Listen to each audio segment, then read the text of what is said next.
नमस्कार, आप देख रहे हैं स्पेशल रिपोर्ट न्यूज रूम से। आपके साथ मैं हूं अंजना ओम कश्यप। बड़ी खबर के साथ हम शुरुआत कर रहे हैं क्योंकि एक एक करके पूरा सच सामने आ रहा है और जानकारी ये आ रही है कि हाथरस में किस पैमाने पर जातीय हिंसा फैलाने की साजिश रची जा रही थी। यूपी को जलाने की बड़ी साजिश का खुलासा हुआ है। हाथरस कांड के बाद दंगे की साजिश का भंडाफोड़ है। दंगे के लिए जुटाया जा रहा था 100 करोड़ का फंड। पीएफआई को मॉरिशस रूट से 50 करोड़ रुपए मिले। टेरर फंडिंग को लेकर सीएम योगी का ये बड़ा बयान है। साजिश करने वालों को नहीं बख्शा जाएगा। आइए आपको सीधे लिए चलते हैं। जितेंद्र बहादुर सिंह हमारे सहयोगी इसी खबर पर हमारे साथ जुड़ रहे हैं। जितेंद्र, किस तरह से 100 करोड़ रुपए, सोचिए 100 करोड़ रुपए, यानी आने वाले पूरे वक्त के लिए एक स्ट्रैटेजी, एक प्लान तैयार किया जा रहा था ताकि जातीय हिंसा में यूपी को झोंक दिया जाए हाथरस के बहाने। बिल्कुल अंजना, कि ये बहुत बड़ा खुलासा है क्योंकि उत्तर प्रदेश सरकार के सूत्रों की माने तो 100 करोड़ रुपए जिस तरीके से भेजा जा रहा था, जिसमें से 50 करोड़ रुपए पीएफआई के पास आ चुके थे। इन तमाम पैसों के जरिए किस तरीके से पीएफआई पूरे दंगों की साजिश रच रहा था और किस तरीके से उत्तर प्रदेश को दहलाने का पूरा प्लान तैयार किया जा रहा था, इसका खुलासा उत्तर प्रदेश सरकार की तरफ से किया जा रहा है, जिसमें ईडी भी पूरी तरीके से इन्वॉल्व है। पहले ही कह दिया गया था कि विदेशों से फंडिंग इस पूरे मामले को लेकर के हो रही है और उत्तर प्रदेश के मुख्यमंत्री ने कई बार इस बात को उन्होंने कहा था। तो इससे साफ जाहिर हो रहा है कि हाथरस, जहां पर जो यहां के आम लोग हैं, उनका यह कहना है कि ये हमेशा से शांत शहर रहा है और यहां इस तरीके से किसी भी तरीके की साजिश नहीं हो सकती। लेकिन जिस तरीके से खुलासा हो रहा है कि मॉरिशस रूट के जरिए यानी विदेशों से फंडिंग इस पूरे मामले को लेकर के हो रही थी और यहां पर पॉपुलर फ्रंट ऑफ इंडिया के 4 लोग गिरफ्तार भी हुए हैं मथुरा के टोल प्लाजा से। तो ऐसे में साफ जाहिर हो रहा है कि किस तरीके से पूरी साजिश रची जा रही थी, जिसका खुलासा उत्तर प्रदेश सरकार और ईडी की तरफ से इस पूरे मामले में किया जा रहा है। हाथरस को बहाना बनाकर जातीय हिंसा भड़काने की कोशिश का, ये साजिश का एक तरह से कहिए खुलासा। 4 सदस्यों की गिरफ्तारी की आप बात कर रहे हैं, लेकिन जो कथित तौर पर पीएफआई का वाइस प्रेसिडेंट है और साजिश का मास्टरमाइंड बताया जा रहा है, अब्दुल सलाम उसका नाम है, उसकी तलाश में अब पुलिस है। ये रिपोर्ट जल्दी से देखिए, आपको लिए चलेंगे हमारे दोनों सहयोगी जितेंद्र बहादुर सिंह और कुणाल झा हमारे साथ जुड़ रहे हैं हाथरस से। हमारी न्याय के लिए मांग कर रहे हैं कि हमें न्याय चाहिए। दोषी जो है वो मतलब छूटना नहीं चाहिए और निर्दोष है उनको सजा नहीं होनी चाहिए। ये हाथरस को जलाने की जो साजिश हो रही है, ये जांच का विषय है। हमारे जो निर्दोष बच्चे उनको नहीं फंसाया जाए। क्या हमें नहीं है दर्द? हमारी भी तो बच्ची है। उन्होंने क्यों दंगा प्रसाद किया?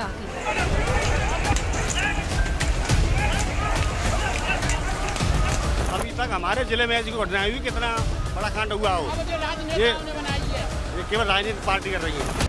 हाथरस की बेटी के लिए एक तरफ इंसाफ की लड़ाई चल रही थी, उसके साथ ही उत्तर प्रदेश को दंगों की आग में झोंकने के षड्यंत्र का भी पर्दाफाश हो रहा है।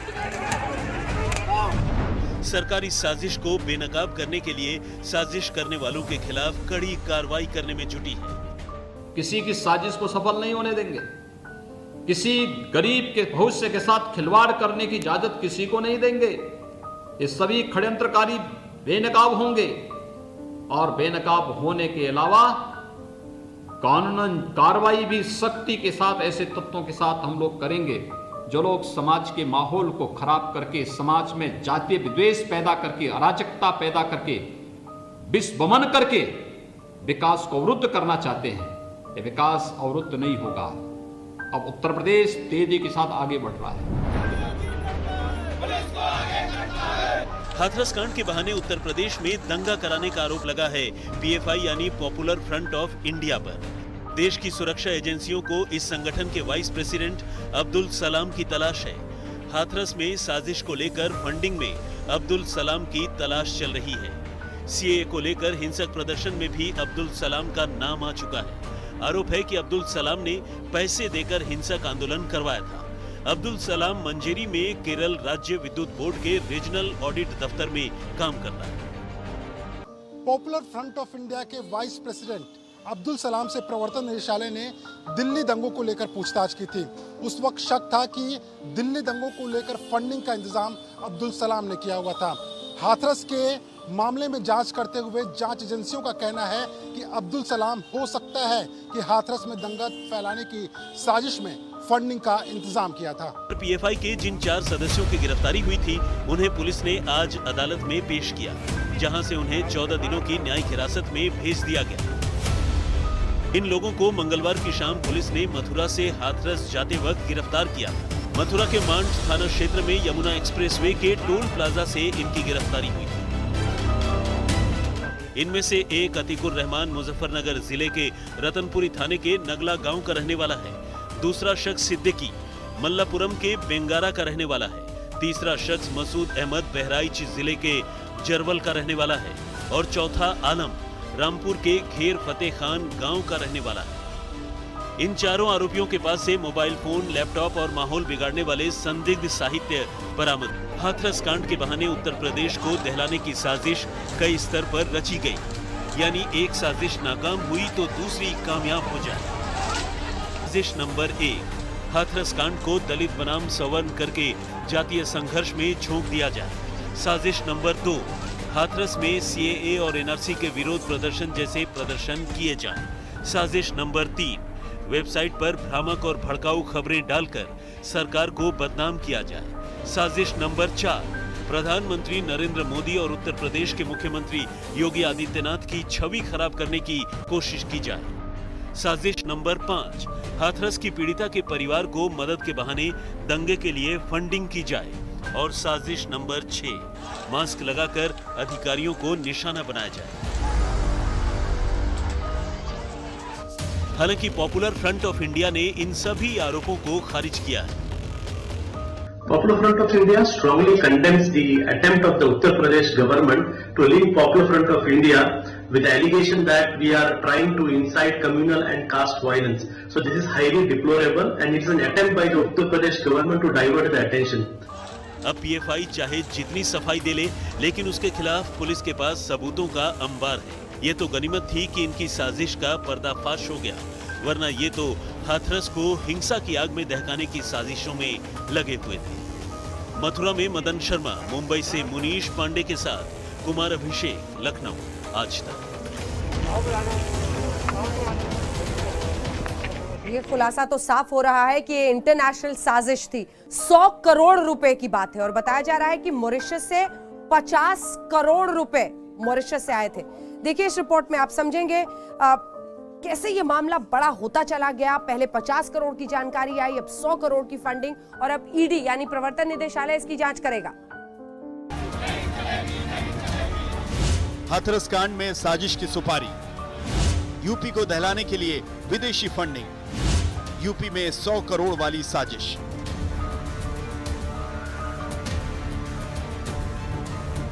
जी हां, उत्तर प्रदेश को दहलाने के लिए पीएफआई बहुत बड़ी साजिश कर रहा था। साजिशों के परतें अब खुलने लगी हैं।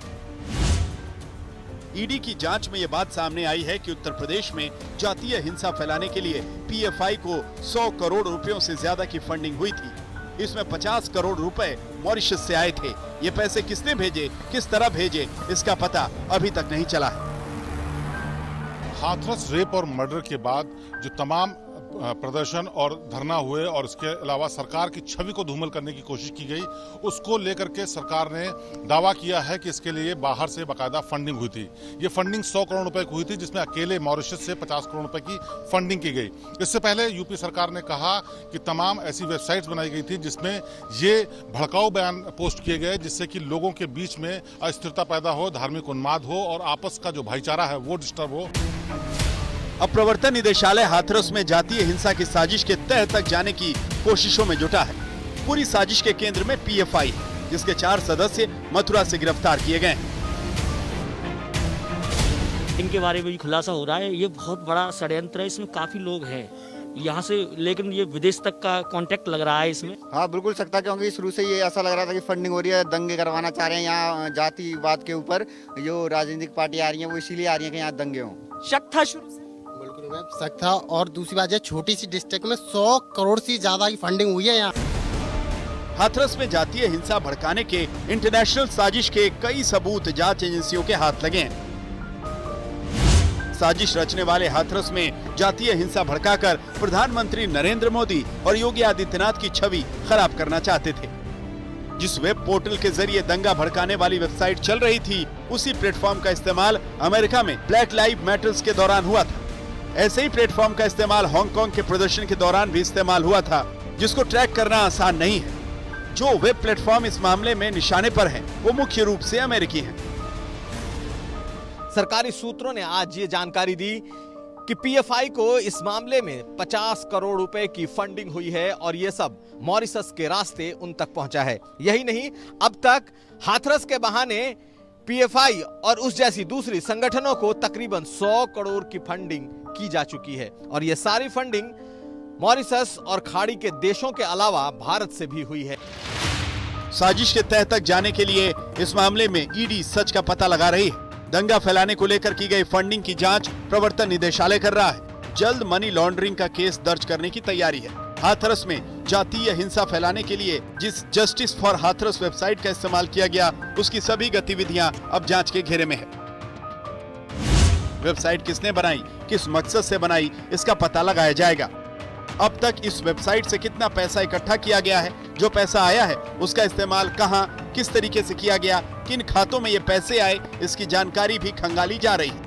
हाथरस की पुलिस ने इस मामले में सेक्शन 153A के तहत भी केस दर्ज किया है। इसी धारा में पीएमएलए का सेक्शन भी लागू होता है, जिसमें वेब पोर्टल द्वारा किसे पैसा मिला, किसने दिया और कहां से आया जैसी चीजों को परखा जाएगा। इस दौरान कई जांच एजेंसियों की मदद ली जाएगी, जो आईपी एड्रेस खंगालने, email ID, phone number, website, web link जैसे तारों को जोड़ पाएं।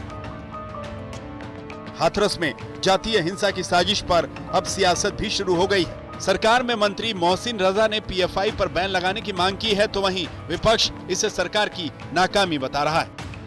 क्योंकि अब सांप्रदायिक दंगे नहीं हो रहे हैं, तो हिंदुओं को हिंदुओं से लड़ाने के लिए एक जातिगत दंगा कराने का प्रयास था। ये भारत सरकार से मांग करेंगे कि इस संस्था को भी जांच करके इनके लोग जो दोषी लोग हों, उनके खिलाफ कठोर कार्रवाई करते हुए इस संस्था को भी आतंकी संगठन की तरह बैन किया जाना चाहिए। इसको भी डिक्लेयर किया जाना चाहिए कि पीएफआई भी हमारे देश में आतंकी संगठन है। गलत कामों के लिए अगर इंटरनेशनल फंडिंग हमारे देश के अंदर में आ रही है, तो ये जिम्मेदारी सरकार की होती है। ये सरकार के तंत्र की जिम्मेदारी होती है कि इस तरह की फंडिंग हमारे देश में आने के पहले उसका पता लगा ले। अगर सरकार का तंत्र ये पता लगाने में नाकाम होता है समय से पहले, तो हमारे देश के लिए, हम सब के लिए चिंता का विषय होता है कि सरकार का तंत्र फेलियर है।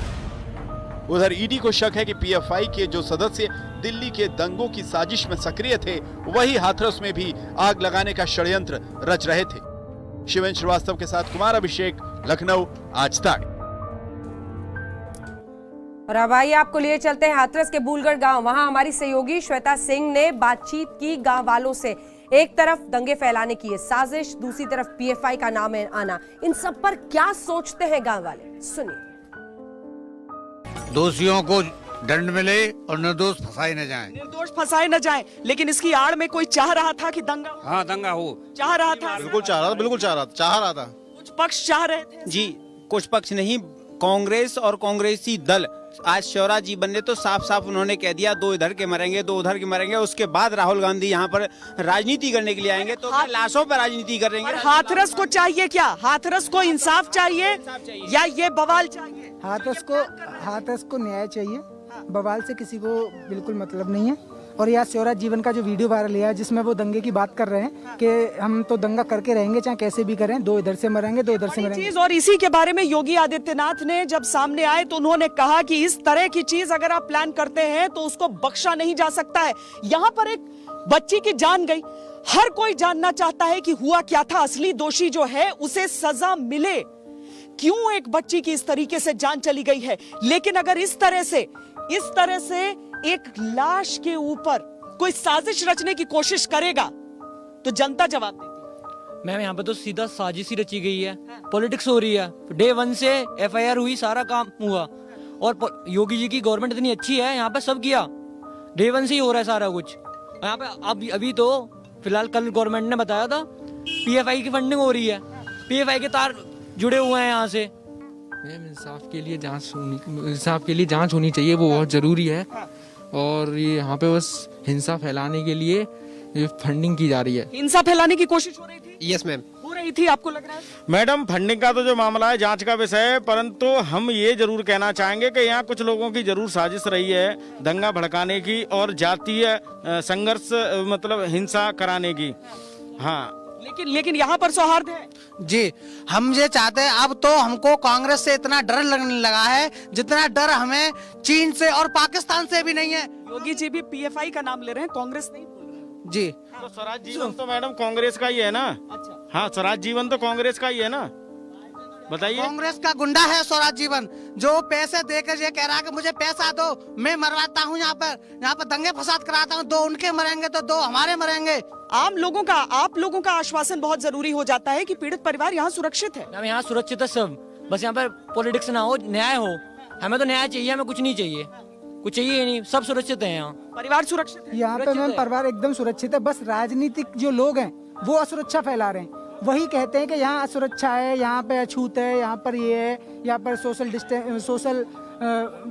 सोशल रिफॉर्म नहीं है, यहाँ पे लोगों के बीच में दूरियां हैं, ऐसा कुछ नहीं है। बस वो जो कहते हैं वो उनका मानना है, लेकिन एक्चुअल में आप यहाँ पे हैं, सुरक्षित है। सुरक्षित है मैडम, पहले भी सुरक्षित था। अगर सुरक्षित नहीं होता तो ये पहले ही चले गए होते यहाँ से। ये जो लोग आ रहे हैं ना, जो इनके पास कहीं मन में ऐसा द्वेष, कुछ इस तरह की चीजें हो रही हो, उनको ऐसा लग रहा हो, तो आप अपनी तरफ से इसी गांव के बाशिंदे होने के नाते क्या आश्वासन दे सकते हैं? हम उनको आश्वासन दे सकते हैं कि यहाँ पे कोई भेदभाव या सांप्रदायिक रंग नहीं है, ना इसको सांप्रदायिक रंग देने की कोशिश करें। हमें ना राजनीति और ना राजनीतिकरण से कोई मतलब नहीं है मैडम, ना हम राजनीति और राजनीतिकरण को जानते हैं ना पहचानते हैं। ये नहीं करना चाहिए। इस हाथरस को जलने के लिए न छोड़ा जाए, सांप्रदायिक रंग इसको न दिए जाए, हम यही चाहते हैं। सरकार से भी हमारी यही इच्छा प्रकट करते हैं कि सांप्रदायिक रंग में इसको ना दिया जाए और ना ही इसको जलाया जाए। हाथरस को बिल्कुल न जलाया जाए। जैसा हाथरस शांत था वैसे ही शांत पहले से। पीड़िता के परिवार को आश्वासन, एक गांव वाले होने के नाते, कि हम भी यहाँ रहते हैं, आश्वासन देना चाहेंगे कुछ? हाँ, देना चाहेंगे। आश्वासन ये है कि हमें न्याय मिले, न्याय चाहते हैं, जीवन जान चाहते हैं। पीड़िता के परिवार सुरक्षित महसूस करता है तो आपको लगता है सही? हाँ सही है, बिल्कुल सुरक्षित है, बिल्कुल हाँ बिल्कुल सुरक्षित है। चीज कहीं पर कुछ ऐसा आभास हुआ या आपको लगा कि समय के साथ जब एफआईआर लिखनी थी, जब कार्रवाई होनी थी, हुई है? हाँ, एफआईआर समय से एफआईआर हुई है और समय से सब कुछ चल रहा है। एसआईटी की जांच भी चल रही है, सीबीआई की जांच के भी आदेश हैं, नार्को टेस्ट के भी आदेश हैं। और देखिए समय के साथ सब खुलासा होगा और धैर्य रखिए, समय के साथ असली दोषी कौन है वो सामने आएगा। बस हमें दुख तो इस बात का भी था कि एक बेटी के साथ दरिंदगी हुई और उसको उसका अपराध दिया नहीं चाहिए, लेकिन दुख इस बात का भी है कि जो हमारे हाथरस में शांति थी, जो षड्यंत्रकारी इस शांति को भंग करना चाहते थे, उनका खुलासा होना चाहिए। और योगी सरकार से हमें विश्वास है वो जल्दी से जल्दी पकड़े जाएंगे। इन षड्यंत्रकारियों ने जितना पैसा इकट्ठा करके इस हाथरस जैसे जिले को, जिसमें कभी भी कोई दंगा फसाद नहीं होता था, इतना दंगा हम तो वैसे ही पहले कोरोना के उससे परेशान है। कोरोना जैसे आर्थिक स्थिति खराब हो चुकी है। छत्तीसगढ़ के एक नेता ने कहा कि ये बड़ा रेप है, वहां पर तो छोटी मामूली घटनाएं हुई हैं। कहीं आप लोगों के मन में ये उठा कि हाथरस की घटना पर ही सिर्फ फोकस है? मैडम रेप तो रेप होता है, छोटा बड़ा कहाँ से होता है? वारदात होती है, घटना होती है, घटना के नजरिए से देखना चाहिए। छोटी बड़ी कैसे हो जाएगी? क्या मतलब है? दलित की होगी तो छोटी हो गई, ठाकुर की हो जाती तो बड़ी हो जाती? ऐसा कुछ नहीं है। केवल इसको सांप्रदायिक रंग देने की कोशिश की जा रही है, भुनाया जा रहा है इसको वोटों के माध्यम से। राज्य बदलने से बदलता है रूप? नहीं मैडम, ऐसा कुछ नहीं है। राज्य बदलने से कैसे बदल जाएगा रूप? राज्य बदलने से कुछ भी नहीं बदलेगा मैडम। अगर वहाँ होता है तो वहाँ पे भी यही है, यहाँ पे होता है यहाँ पे भी बदलता है। नहीं मैम, कभी नहीं बदलता है, लेकिन मोटिव ये है कि बेनिफिट देखा जाता है उसमें, कौन सी पॉलिटिकल पार्टी को कौन से स्टेट में बेनिफिट है, तो वहाँ पे वो मुद्दा उठाया जाता है, वरना नहीं उठाया जाता है। क्योंकि रेप सारे कंट्री में हो रहे हैं, ये नहीं कि यूपी में दंगा भी हो तो किसको क्या फायदा है? फायदा ये है मैम, ये दंगा करा के ना, एक तो इमेज खराब होती है, स्टेट गवर्नमेंट की इमेज खराब होगी, सेंट्रल गवर्नमेंट की इमेज खराब होगी और कंट्री का नाम खराब होगा। क्योंकि इसमें जो फंडिंग हो रही है, ये पीएफआई की फंडिंग जो हो रही है, जो अदर कंट्री से हो रही है, वो क्यों इंटरेस्ट ले रहे हैं इसमें? वो राष्ट्रीय रूट से हो रहा है, तो ये देश को बदनाम करने की साजिश। मैम सीधे देश को बदनाम करने की साजिश है, सीधा यूपी को बदनाम करने की साजिश है। यहाँ गवर्नमेंट को बदनाम कर रहे हैं लोग, पीएफआई की फंडिंग हो रही है, यहाँ पे सीधा योगी जी को बदनाम करने की साजिश हो रही है। इधर हाथरस के बुलगड़ी गांव से थोड़ी तनाव की खबरें आ रही हैं, क्योंकि दोनों ही पक्ष में, इधर देखिए पीड़ित परिवार का पक्ष है। गांव के लोगों ने ये भी नहीं सोची कि लड़की की मौत हो गई है, चलिए लड़की की मौत हो गई तो अंतिम संस्कार कैसे गया, वो यहाँ पे एक भी नहीं आया पूछने के लिए आप भूखे हो, प्यासे हो, कैसे रह रहे हो, कोई भी चाय तक के लिए नहीं पूछने आया। उधर पीड़िता के भाई का कहना है कि लोग उन्हें जान से मारने की धमकी दे रहे हैं। गांव का हालात अब इतने ज्यादा बिगड़ चुके हैं कि पूरा सब लोग इकट्ठे होकर दबाव पूरी तरह से हम कर रहे हैं, हर तरीका से मोड़ दे रहे हैं। तो इस गांव में हमें रहना बहुत ज्यादा ठीक नहीं है, क्योंकि बहुत ज्यादा हर तरीका से तरह तरह के अफवाह उड़ा रहे हैं। ऊपर से ऊपर मारने की धमकी दी जा रही छोटे भाई को। जब एक संदीप नहीं रहेगा तो दूसरा संदीप कैसे रह पाएगा, ये भी हमने सुना जा रहा है। हाथरस कांड पर सियासत गरमाई हुई है। सभी पार्टियां पीड़िता के परिवार के साथ का दावा कर रही हैं। भीम आर्मी के मुखिया चंद्रशेखर भी परिवार के आंसू पोंछने लगे हैं। फिर भी परिवार दहशत में क्यों है? उधर आरोपी पक्ष की तरफ से लगातार पंचायतें चल रही हैं। पीड़ित परिवार पर झूठ बोलने के आरोप लगाए जा रहे हैं। तो नहीं पतो है कि काय मतलब लगाए हो जी, झूठो इंजा काय मतलब लगाओ है। हम तो कहते हैं टेस्ट करवा ले, जो दोषी है तो मारो, गोली मारो, झूठा तो, और दोषी ना तो बाहर करो। उधर गांव के लोगों का कहना है कि जल्द से जल्द इस मामले का पटाक्षेप हो, दोषी को सजा मिले।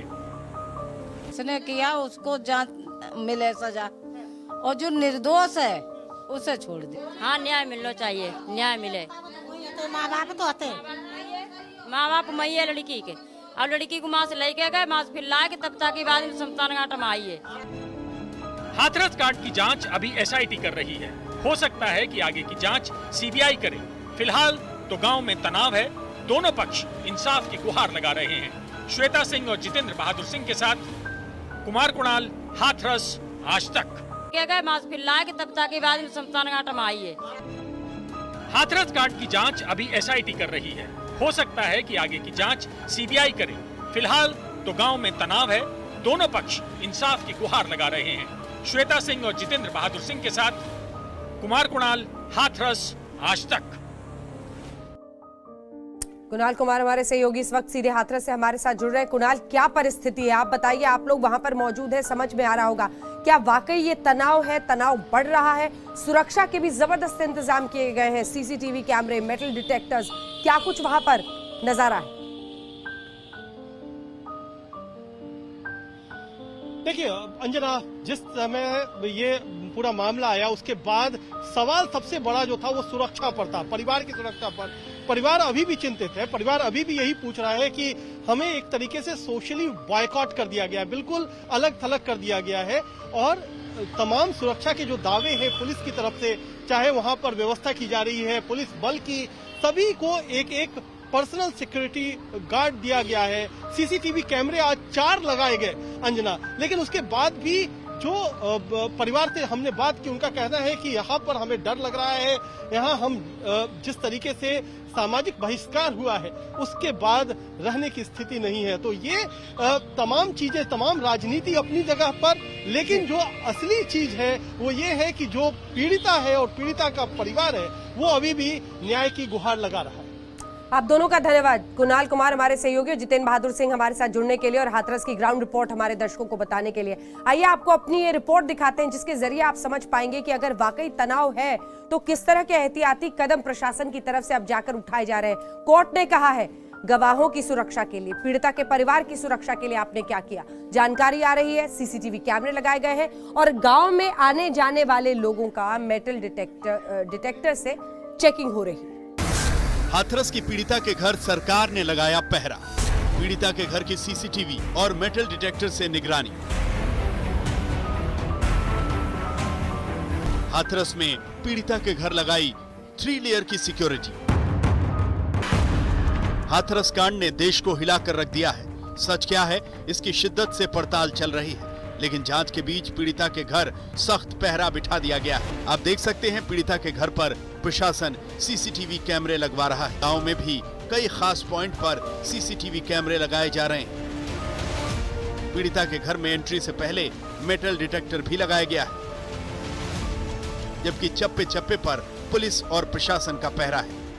यहाँ पर आपको दिखाना चाहेंगे कि सीसीटीवी कैमरा भी इंस्टॉल किया गया है। एक कैमरा घर के अंदर है और दूसरा जिस रास्ते से लोग इधर आते हैं उस रास्ते पर भी सीसीटीवी कैमरा लगाया गया है और इससे पूरी निगरानी की जाएगी। इसके अलावा बताया जा रहा है कि सुरक्षा व्यवस्था को और ज्यादा बेहतर करने के लिए 3 स्तरीय सुरक्षा व्यवस्था यहाँ रखी गई है। हालांकि सीसीटीवी कैमरों के लिए परिवार वालों से सहमति ली गई है। परिवार वालों ने जब सहमति दी उसके बाद सीसीटीवी कैमरे यहाँ पर लगाए गए हैं। वहीं सुरक्षा की अगर बात करें तो पूरा इस रास्ते में सुरक्षा के चाक चौबंद इंतजाम रहेंगे। मेटल डिटेक्टर जरिए ही लोग इस रास्ते से गुजर करके अंदर आ सकते हैं। सीसीटीवी कैमरा लगाने का सीधा और साफ मकसद ये है कि सुरक्षा व्यवस्था ऐसी रहे जिससे कि परिवार वालों पर किसी भी तरीके से कोई परेशानी न हो सके। ये सीसीटीवी कैमरा एक गैलरी में लगाया गया है और दूसरा कैमरा घर के अंदर लगाया गया है। प्रशासन का कहना है कि पीड़ित परिवार की सुरक्षा और असामाजिक तत्वों पर निगरानी रखने के लिए ये कदम उठाए गए हैं ताकि कोई भी अनजान व्यक्ति पीड़िता के घर में दाखिल ना हो सके। देखिए, किसी को भी किसी तरह से डरने की आवश्यकता नहीं है। प्रशासन पूरी तरह से शुरू से ही इसमें बहुत ही सजग रहा है और चाहे गांव के बाहर की सुरक्षा हो, गांव के अंदर की सुरक्षा हो या परिवार की सुरक्षा हो, सभी इंश्योर की जा रही है। ट्रिपल लेयर सुरक्षा है, साथ ही साथ पर्सनल प्रोटेक्शन के लिए भी सुरक्षा कर्मी मुहैया करवाए गए हैं और उसी क्रम को और पुख्ता करते हुए आज यहाँ पे एक मेटल डिटेक्टर इंस्टॉल किया गया है ताकि परिवार में जो भी हो पहले उसके अच्छी कोई भी जाने का प्रयास करे उसके अच्छे से जांच हो सके और साथ ही साथ परिवार के कंसेंट, उनकी अनुमति के बाद ही यहाँ पे कुछ पॉइंट्स पे सीसीटीवी लगवाए जा रहे हैं और ताकि अगर कोई ऐसा तो ना हो कि अनाधिकृत रूप से कोई उनके घर में घुसने का प्रयास करे। लेकिन हम जानना चाहते थे कि प्रशासन की निगरानी के पीछे असली मकसद क्या है। इस सुरक्षा और पहरेदारी को लेकर पीड़ित परिवार क्या कहता है। व्यवस्था तो अब सरकार अपनी तरफ से कर रही है, अब वह चीजें हम लोग तो ना कर सकते। सही है, सुरक्षा व्यवस्था हो रही है तो ये आपके लिए अच्छा है, खतरा टलेगा। कल से जो लगाई गई इससे थोड़ा हमें अब तो थोड़ा भय कम हो गया हमें, क्योंकि उन्होंने सब आश्वासन दिया ये भी सर ने कि हम लोग आपके साथ हैं, कहीं भी आके जरूरत हो जाने की तो हमें बताइए। और आज जो कैमरे लगाए जा रहे हैं अच्छा, हाँ ठीक है, हमारे ये भी निगरानी में रहेंगे, जो कि आता नहीं जाता है, कौन संदिग्ध है कौन है सबको जानकारी देख के पता को आ जाएगा। ये सही है। आप लोग अभी तक की सुरक्षा से संतुष्ट हैं? हाँ ठीक है। हाँ, सुरक्षा ठीक है। नहीं, कैमरे लग रहे हैं, अच्छा है, कैमरे लग रहे हैं क्योंकि जो आने जाने वालों को सबको पता चलेगा कौन कहाँ से आ रहा है। ये जो कुछ हो रहा है सही हो रहा है और हाँ, जो भी सिक्योरिटी लगाई गई है ना, तो हम लोग थोड़ा ना रिलैक्स फील कर रहे हैं कि ना ये नहीं है कि थोड़ा डर कम हुआ है। हम आपको बता दें कि हाथरस कांड में दंगों की साजिश का खुलासा होने के बाद पीड़ित परिवार गांव छोड़ना चाहता है। परिवार का कहना है कि उन्हें धमकियां मिल रही हैं, इसीलिए पुलिस प्रशासन सतर्क हो चुका है। जितेंद्र बहादुर सिंह, हाथरस, आज तक।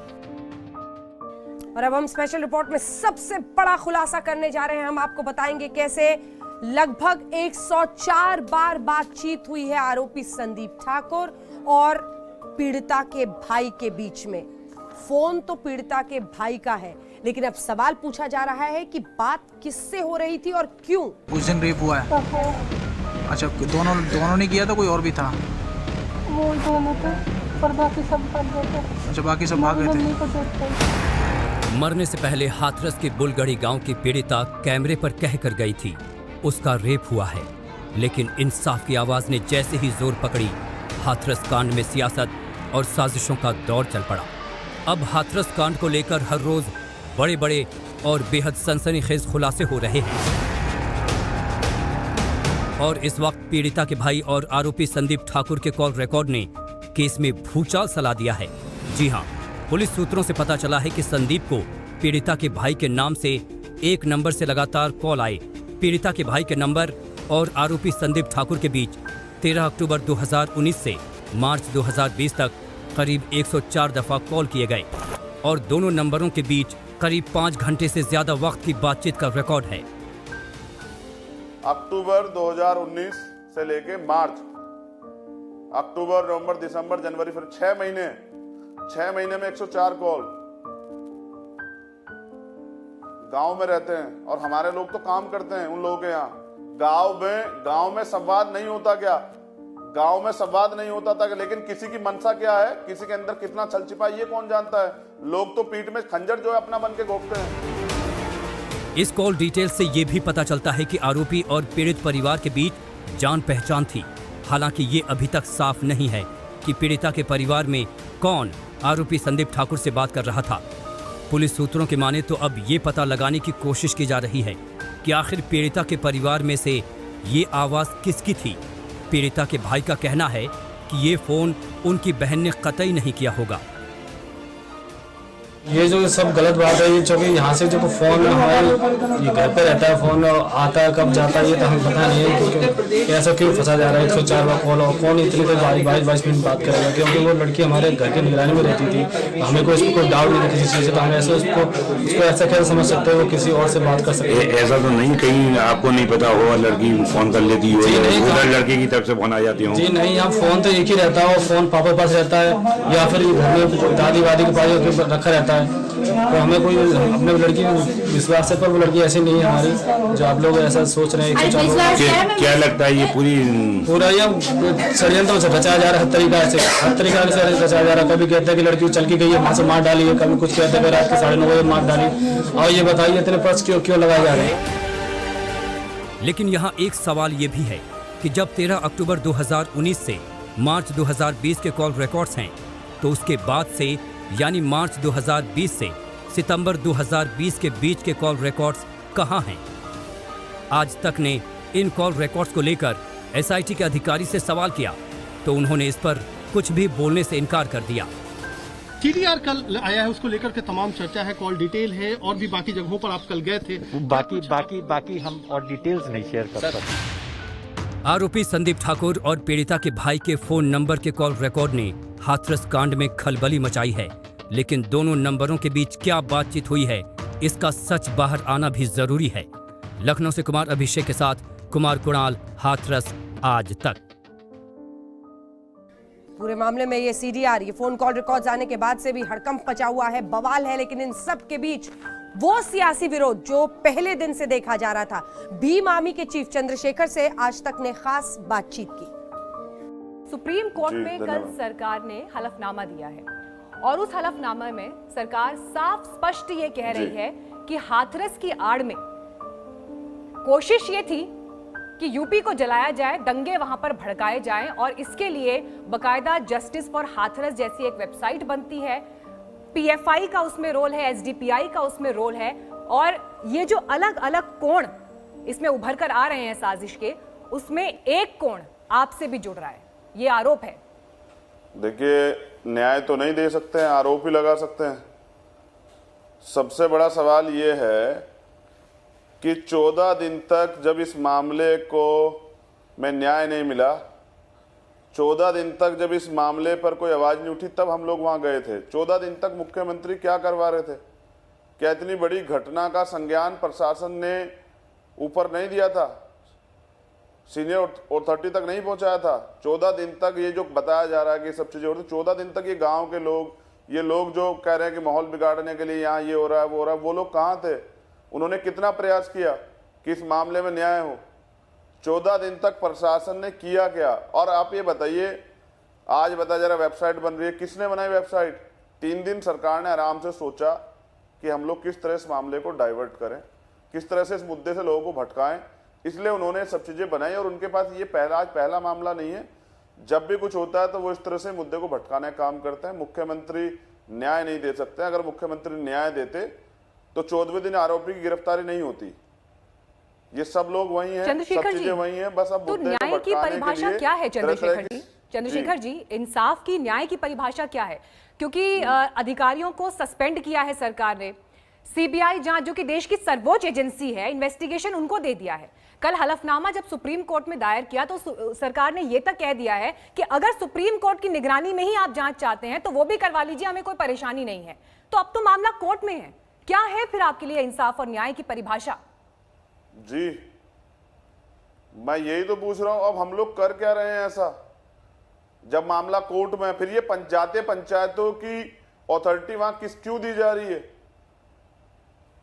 सबसे बड़ा सवाल है कि न्याय की परिभाषा यही है कि जिन्होंने गलत किया है उनको सजा मिले, और सजा का एक पैमाना ये है कि उसमें निष्पक्ष जांच हो। इसलिए पीड़ित परिवार ने मांग की थी कि सुप्रीम कोर्ट के रिटायर्ड जस्टिस द्वारा की जाए।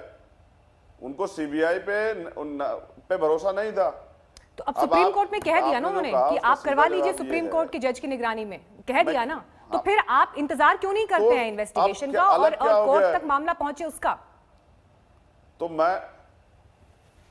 मैं मना कहां कर रहा हूं और मैं कर क्या रहा हूं? ऐसा मैं कोई पंचायत कर रहा हूं क्या? पंचायत तो जो लोग कर रहे हैं जिनको तकलीफ हो रही है कि मामला सुप्रीम कोर्ट चला गया है। सुप्रीम कोर्ट ने भी कहा अच्छा आप मुझे बताइए अधिकारियों को सस्पेंड क्यों किया गया? अगर सब कुछ ठीक हो रहा था, अगर सब कुछ सही था तो सस्पेंड क्यों किया गया? रात के अंधेरे में बच्ची को जलाया जाता है, इससे आक्रोश बढ़ता है या कम होता है? तमाम तरह पीड़ित परिवार को बंधक आप बना देते हैं, उनके फोन छीन लेते हैं, मीडिया के लोगों द्वारा बताया जाता है, मीडिया के लोग एंट्री नहीं कर सकते हैं। आप ये बताइए इससे जन आक्रोश बढ़ता है या जन आक्रोश समाप्त होता है? चंद्रशेखर जी, आपके ऊपर आरोप ये लग रहा है कि आप इस मुद्दे पर राजनीति कर रहे हैं। देखिए 29 तारीख को चंद्रशेखर जी आपने एक ट्वीट किया था, ठीक है? सुनिए मेरी बात तो सुन लीजिए। आवाज उठाना नहीं, पीड़ित परिवार के लिए हम सब खड़े हैं चंद्रशेखर जी। मैं उस बात का समर्थन करती हूँ आपका कि जो गलत हुआ है, जिसके साथ गलत हुआ है, उसको जरूर इंसाफ मिलना चाहिए। मैं आपकी इस बात का पूरा समर्थन करती हूँ, लेकिन देखिए आरोपों का सामना आपको भी करना पड़ेगा। आपका जो आपका ट्वीट है 29 तारीख का, आपने लिखा हमारी बहन बेटियों की जान इतनी सस्ती नहीं, हमें न्याय चाहिए। केंद्र सरकार पीड़ित परिवार को 2 करोड़ का मुआवजा, फर्स्ट क्लास नौकरी और आरोपियों को फास्ट ट्रैक कोर्ट के माध्यम से 30 दिन में सजा की घोषणा करे। यदि 24 घंटे में हमारी मांगे नहीं मानी जाती तो भीम आर्मी भारत बंद करेगी। ये 29 तारीख का आपका ट्वीट है। कब करेंगे आप भारत बंद? क्योंकि इन तीनों में से तो कोई भी मांग पूरी नहीं हुई। कब करेंगे आप भारत बंद? अगर क्या सिर्फ ये एक उकसावे का एक बयान था? क्या सिर्फ ये एक उकसावे भरा ट्वीट था? सिर्फ जनता को उकसाने के लिए ट्वीट था ये? मैं क्या कह रहा हूं बहन, मेरी बात सुनिए ना। अगर न्याय की आवाज उठाना, विरोध करना, आंदोलन करना अपराध है तो मुझे सजा दी जाए। भारत बंद यहाँ पहली बार नहीं हुआ है। 29 तारीख से लेकर आज 7 अक्टूबर हो गई है चंद्रशेखर जी। भारत बंद करूंगा। मैं क्या कह रहा हूं, भारत बंद करूंगा और बता के करूंगा मीडिया को। मैंने पहले भी किया था 23 फरवरी को, उससे पहले 2 अप्रैल को भी। जब हमारे साथ अन्याय अत्याचार होगा, प्रशासन सरकार के लोग मिलकर अपराधियों के पक्ष में खड़े होंगे, आरोपियों के पक्ष में खड़े होंगे, सिस्टम हमें न्याय नहीं देगा। अपनी आवाज को बुलंद करने के लिए अपने लोगों से अपील करूंगा कि वो भारत बंद करें। हाथरस कांड के बाद देश में सियासत भी तेज है, साजिश की थ्योरी आ रही है, लेकिन इन सब के बीच राजस्थान से आने वाली खबरें भी परेशान कर रही हैं। एक बार फिर से रेप का मामला सामने आया है, गैंग रेप का मामला है, नाबालिग से। रिपोर्ट देखिए। राजस्थान में रेप का सिलसिला नहीं रुक रहा है। गहलोत राज में अपराधियों के हौसले इतने बुलंद हैं कि वो बेटियों को दरिंदगी का शिकार बना रहे हैं। अब राजस्थान के बाड़मेर में एक खेत में काम करने वाली बच्ची को अगवा करके रेप किया गया। 2 अज्ञात लोग मोटरसाइकिल पर आए और खेत में काम कर रही लड़की को उठाकर ले गए। एक दरिंदे ने लड़की के साथ रेप किया, जबकि दूसरे ने उसकी अश्लील फोटो कैमरे में कैद कर ली। पीड़िता का जिले के मेडिकल कॉलेज में इलाज चल रहा है। मामले में एफआईआर दर्ज कर ली गई है। पुलिस ने जब तलाश की तो गांव ही के स्कूल के बाहर वो अचेत अवस्था में मिली। उसको तुरंत हमने बेहतर इलाज के लिए बाड़मेर के राजकीय चिकित्सालय में एडमिट कराया। होश में आने पर उसने बयान दिए कि 2 लड़के जो हैं वो उसको ले गए थे और उसके बाद एक ने उसके साथ बलात्कार किया और एक ने उस बात का वीडियो बनाया। अभी चूंकि वो उनके नाम नहीं जानती है तो हमने एक प्रकरण अज्ञात 2 व्यक्तियों के खिलाफ दर्ज किया है।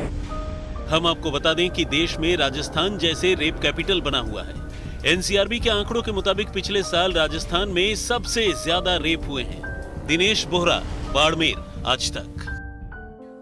अब बात जरा रिया चक्रवर्ती की करते हैं, क्योंकि आज रिया चक्रवर्ती को बेल मिल गई। सभी को इंतजार था कि आखिर किस तरह से ये पूरा मामला आगे बढ़ता है ड्रग्स का। इस रिपोर्ट में देखिए। चक्रवर्ती को जेल की कैद से मुक्ति मिल गई। सुशांत केस की आरोपी नंबर 1 रिया चक्रवर्ती को 1 लाख के मुचलके और कुछ शर्तों के साथ जमानत मिली है। रिया को अपना पासपोर्ट जमा कराना होगा।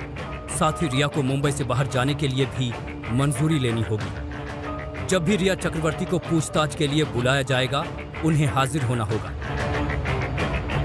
हम आपको बता दें कि रिया को ड्रग्स केस में बॉम्बे हाई कोर्ट से जमानत मिली है, जबकि रिया के भाई शोभिक और ड्रग पैडलर बासित परिहार की बेल कोर्ट ने रिजेक्ट की है। सुशांत के स्टाफ मैनेजर सैमुअल मिरांडा को भी जमानत मिल गई है। एनसीबी ने कहा है जिन्हें भी कोर्ट ने बेल दी है वो उसके खिलाफ अपील करेगी। रिया चक्रवर्ती की जमानत पर उनके वकील सतीश मान शिंदे ने कहा रिया को गलत तरीके से गिरफ्तार किया गया था। तीनों केंद्रीय एजेंसियों सीबीआई, ईडी और एनसीबी की मिली भगत से ये किया गया है। हम सत्य के साथ हैं। हम आपको बता दें कि रिया और उसके भाई शोविक की कई ड्रग्स पैडलर्स के साथ व्हाट्सएप चैट सामने आई थी। एनसीबी ने पहले रिया चक्रवर्ती से पूछताछ की और उसके बाद गिरफ्तार करके मुंबई की बायखला जेल में भेज दिया। हालांकि रिया चक्रवर्ती ने कहा था कि उन्होंने कभी ड्रग्स नहीं ली, सुशांत ड्रग्स लेते थे। आपने कभी एमडीएमए लिया है? जी नहीं, I have never taken any drugs. So you tried MDMA once? Never, and I'm willing to do a drug test. Yes, Sushant used to smoke marijuana, और हाँ वो काफी रेगुलरली पीते थे। मुझसे मिलने से पहले से पीते थे। इनफैक्ट केदारनाथ की शूटिंग या उससे जरा सा पहले से उन्होंने शुरू किया था ये। हम आपको बता दें कि सुशांत केस में एम्स की फॉरेंसिक टीम ने भी सीबीआई को अपनी रिपोर्ट सौंप दी है। 7 डॉक्टरों की इस टीम ने रिपोर्ट में कहा है कि सुशांत ने सुसाइड किया था। उनके पास इसके पुख्ता सबूत हैं। सुशांत का मर्डर नहीं हुआ था। विद्या के साथ मुनीश पांडे, मुंबई आज तक। इस खबर पर रहेगी हमारी नजर। देश दुनिया की बाकी खबरों के लिए आप देखते रहिए आज तक। नमस्कार, मैं हूं अंजना ओम कश्यप। हमें उम्मीद है ये वीडियो आपको पसंद आया होगा। लेटेस्ट खबरों के लिए यूं ही देखते रहिए आज तक, और इस वीडियो के पसंद आने पर लाइक, शेयर एंड सब्सक्राइब करना ना भूलें।